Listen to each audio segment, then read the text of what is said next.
بسم اللہ الرحمن الرحیم۔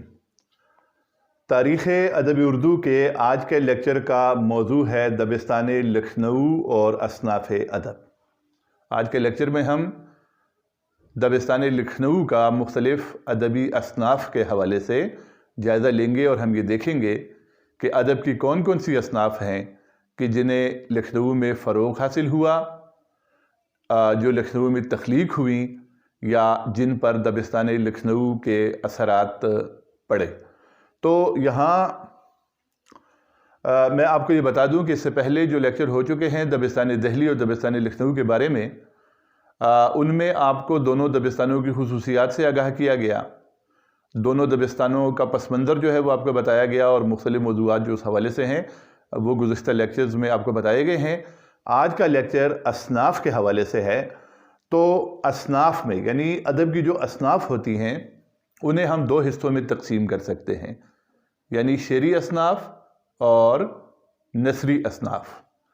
تو ہم دیکھیں گے کہ وہ کون سی اصناف ہیں کہ جن کی طرف لکھنؤ کے شعراء نے توجہ دی، جو لکھنؤ میں تخلیق ہوئیں، یا جن اصناف پر دبستان لکھنؤ کے اثرات ہمیں دکھائی دیتے ہیں۔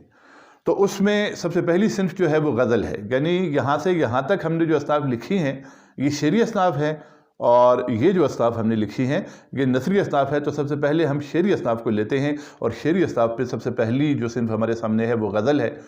اب غزل دبستان لکھنؤ کے شعراء نے بھی لکھی، غزل دبستان دہلی کے شعراء نے بھی کہی۔ غزل تو ایک مقبول صنف ہے شاعری کی، لیکن دبستان دہلی کی غزل میں اور دبستان لکھنؤ کی غزل میں جو ہے تو اس کا رنگ ایک دوسرے سے مختلف ہے، اور اس کے بارے میں پچھلے لیکچرز میں بات ہو چکی ہے۔ اس کے بعد دبستان لکھنؤ کی جو ایک اہم شعری صنف ہے وہ مثنوی ہے۔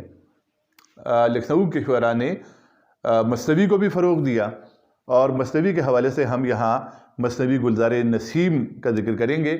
پنڈت دیا شنکر نسیم کا تعلق دبستان لکھنؤ سے تھا، اور انہوں نے مشہور مثنوی گلزار نسیم تصنیف کی ہے۔ اردو کی دو مشہور مثنویاں جو ہیں، ایک میر حسن دہلوی کی مثنوی سحر البیان ہے، اور ایک پنڈت دیا شنکر نسیم کی مثنوی گلزار نسیم ہے۔ تو یہ لکھنؤ میں تخلیق ہوئی۔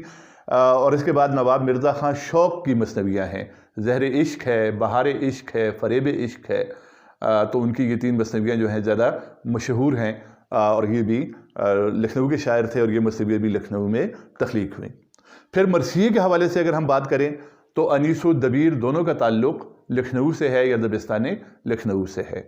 میر ببر علی انیس اور مرزا سلامت علی دبیر اردو مرثیے کے دو بڑے شعراء ہیں۔ دونوں کا تعلق ایک ہی شہر لکھنؤ سے ہے، اور دونوں کا تعلق ایک ہی زمانے سے ہے، اور دونوں ایک دوسرے کے مقابلے کے شعراء ہیں مرثیے میں۔ مرثیہ جو ہے اسے لکھنؤ میں بہت زیادہ فروغ ملا۔ بہت سے اور بھی شعراء ہیں کہ جنہوں نے مرثیہ لکھا اور مرثیے میں نام کمایا، لیکن مرثیے کے دو بڑے شعراء جو ہیں وہ میر انیس اور مرزا دبیر ہیں۔ لکھنؤ میں مرثیے کے فروغ کا جو پس منظر ہے وہ یہ ہے کہ لکھنؤ کی ریاست کے جو بنیاد گزار تھے نواب سعادت خان برہان الملک، وہ ایرانی النسل تھے، نیشاپور سے آئے تھے، اور مسلک کے اعتبار سے شیعہ مسلک سے تعلق رکھتے تھے۔ تو اس طرح نوابان اودھ جو ہیں، یہ نوابان لکھنؤ جو ہیں، ان کا اپنا مسلک جو تھا وہ شیعہ مسلک تھا۔ عوام جو ہیں لکھنؤ کے تو ان میں بھی اکثریت شیعہ مسلک سے تعلق رکھنے والوں کی تھی۔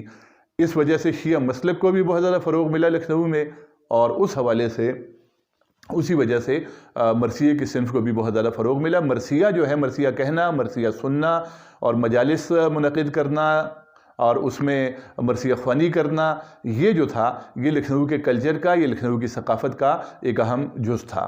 اہل لکھنؤ جو ہیں وہ بڑے ذوق و شوق کے ساتھ اور عقیدت کے ساتھ مرثیے کہتے بھی تھے اور مرثیے سنتے بھی تھے۔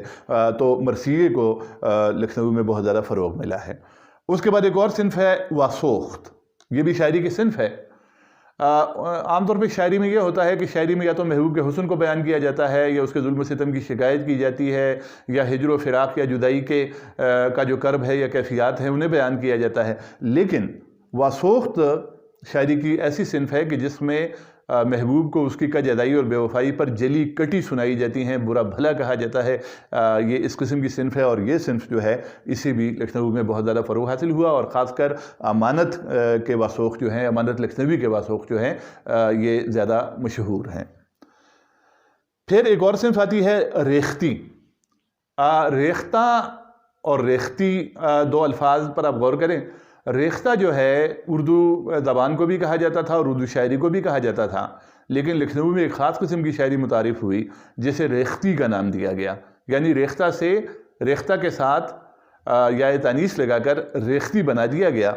اور یہ ریختی کی جو صنف ہے، یہ ایک ایسی صنف تھی کہ شاعری میں شاعر عورتوں کی زبان میں باتیں کرتے تھے، عورتوں جیسی باتیں کرتے تھے، عورتوں کے جو جذبات و احساسات ہیں ان کا اظہار کرتے تھے، اور عورتوں کے مخصوص محاورے، عورتوں کے مخصوص الفاظ اور عورتوں کی مخصوص زبان اس میں استعمال کرتے تھے۔ شاعر مرد ہوتے تھے، لیکن ان کا کلام پڑھتے ہوئے یوں محسوس ہوتا تھا کہ جیسے یہ کسی عورت کا کلام ہے۔ تو یہ ایک نسوانی پن جو ہے، عام طور پہ تو لکھنؤ کی ساری شاعری میں نسوانی پن دکھائی دیتا ہے، زیادہ تر شاعری میں، لیکن یہ ہے کہ ریختی خاص طور پر ایک ایسی صنف ہے کہ جو ایک نسوانی انداز کی شاعری تھی، اور یہ صنف جو ہے یہ لکھنؤ میں ہی ایجاد ہوئی، اور لکھنؤ میں ہی اس کے شعراء جو ہیں، یعنی یہ صنف جو ہے تو اس سے وابستہ شعراء لکھنؤ میں ہی پیدا ہوئے۔ رنگین اور جان صاحب وغیرہ کا نام جو ہے اس حوالے سے مشہور ہے۔ ریختی کے حوالے سے اگر ایک شعر ہم یہاں میرے پاس لکھا ہوا ہے، مثال کے طور پہ جان صاحب کے ریختی کا ایک شعر ہے کہ ہوئی عشاق میں مشہور یوسف سا جواں تاکا، ہوئی عشاق میں مشہور یوسف سا جواں تاکا، بوا ہم عورتوں میں تھا بڑا دیدہ زلیخا کا، یعنی بوا کا لفظ اور ہم عورتوں میں، حالانکہ شاعر جو ہے وہ مرد ہے۔ تو اس قسم کی شاعری جسے ریختی کا نام دیا گیا، تو ریختی جو ہے یہ بھی لکھنؤ کی خاص صنف ہے کہ جو دبستانی لکھنؤ کے ساتھ ہی مخصوص ہے، لکھنؤ میں ہی ایجاد ہوئی، اور لکھنؤ میں ہی ریختی کے شعراء جو ہیں وہ پیدا ہوئے۔ تو یہاں تک تو ہم نے شاعری کے بعض اصناف کہ جن کے حوالے سے دبستانی لکھنؤ جو ہے اس کو شہرت حاصل ہے، ان کا ہم نے ذکر کیا۔ اس کے بعد ہم نثری اصناف پہ آتے ہیں، اور نثری اصناف میں سب سے پہلی صنف جو ہمارے سامنے آتی ہے وہ داستان ہے۔ داستان کے حوالے سے اگر ہم دبستانی لکھنؤ کی بات کریں تو لکھنؤ کی داستانوں میں سب سے مشہور داستان جو ہے وہ فسانہ عجائب ہے۔ رجب علی بیگ سرور نے لکھی، اور یہ 1843 میں انہوں نے لکھی ہے۔ پہلے لکھی تھی انہوں نے، لیکن 1824 میں لکھی تھی، لیکن یہ شائع ہوئی ہے 1843 میں فسانہ عجائب کے نام سے رجب علی بیگ سرور کی داستان، اور یہ لکھنؤ کی نمائندہ داستان ہے۔ یہ داستان رجب علی بیگ سرور نے میر امن دہلوی کی داستان باغ و بہار کے جواب میں لکھی تھی۔ میر امن دہلوی نے باغ و بہار لکھی، جو دہلویت کی نمائندگی کرتی ہے، اس کی زبان جو ہے وہ دہلی کی بمحاورہ اور معیاری زبان ہے، اور اس میں دہلی کے محاورے استعمال ہوئے ہیں، اور بڑی سادہ اور سلیس انداز میں وہ لکھی گئی ہے۔ اس کے جواب میں مقفع اور مسجع اور پرتکلف عبارت میں رجب علی بیگ سرور نے یہ داستان لکھی ہے فسانہ عجائب، اور یہ لکھنویت کی تمام خصوصیات اس کے اندر پائی جاتی ہیں۔ اس کے زبان و بیان پہ اگر غور کیا جائے تو وہی عربیت اور فارسیت کی جو لکھنویت کا خاصہ ہے وہ خصوصیات اس میں نظر آتی ہیں، اور دوسری بات یہ ہے کہ لکھنؤ کی معاشرت کی انہوں نے بھرپور عکاسی کی ہے اس داستان میں۔ تو داستان فسانہ عجائب ہے، اور اس کے علاوہ بھی کئی داستانیں لکھی گئیں۔ اس کے بعد ہم ناول کی طرف آتے ہیں، تو ناول کے حوالے سے دبستانی لکھنؤ کے دو نمائندہ ناول ہمارے سامنے ہیں، ایک فسانہ آزاد ہے اور دوسرا جو ہے وہ امراؤ جان ادا ہے۔ فسانہ آزاد کا جہاں تک تعلق ہے تو یہ ناول 1880 میں شائع ہوا۔ پنڈت رتن ناتھ سرشار کا یہ ناول ہے، ایک طویل و ضخیم ناول ہے، اور اس ناول میں جو کردار انہوں نے پیش کیے ہیں وہ لکھنوی معاشرت کے نمائندہ کردار ہیں، اور اس میں جو زبان استعمال کی گئی ہے وہ لکھنؤ کی مخصوص زبان ہے، اور اس میں لکھنوی معاشرت کے مرقع ہمیں دکھائی دیتے ہیں، لکھنوی تہذیب کی تصویریں ہمیں اس میں دکھائی دیتی ہیں فسانہ آزاد میں۔ فسانہ آزاد پہلے اودھ اخبار میں قسوار شائع ہوا، اور اس کے بعد کتابی صورت میں 1880 میں شائع ہوا۔ اس کے بعد ناول آتا ہے امراؤ جان ادا۔ امراؤ جان ادا جو ہے یہ مرزا ہادی رسوا کا ناول ہے، ایک طوائف کی داستان ہے، لیکن اس میں بھی ہمیں لکھنوی تہذیب و لکھنوی معاشرت کی بھرپور عکاسی نظر آتی ہے۔ تو یہ دو نمائندہ ناول جو ہیں یہ لکھنؤ میں تخلیق ہوئے، فسانہ آزاد پنڈت رتن ناتھ سرشار کا، اور امراؤ جان ادا مرزا ہادی رسوا کا۔ اس کے بعد ہم ڈرامے کی طرف آتے ہیں، تو ڈرامے کے سلسلے میں لکھنؤ میں بہت سے ڈرامے لکھے گئے اور وہاں پر ڈرامے لکھے بھی جاتے رہے اور سٹیج بھی ہوتے رہے۔ لکھنؤ میں 2 سٹیج تھے، ایک واجد علی شاہ کے محل کا سٹیج تھا اور ایک عوامی سٹیج تھا قیصر باغ۔ تو عوامی سٹیج جو ہے اس میں پبلک کے لیے ڈرامے سٹیج ہوتے تھے، اور شاہی دربار میں یا شاہی محل میں خواص کے لیے یعنی شاہی دربار سے وابستہ جو لوگ ہیں ان کی تفریح طبع کے لیے ڈرامے جو ہیں وہ سٹیج ہوتے تھے۔ تو ڈرامہ نگاری کو بھی لکھنؤ میں بہت زیادہ فروغ حاصل ہوا۔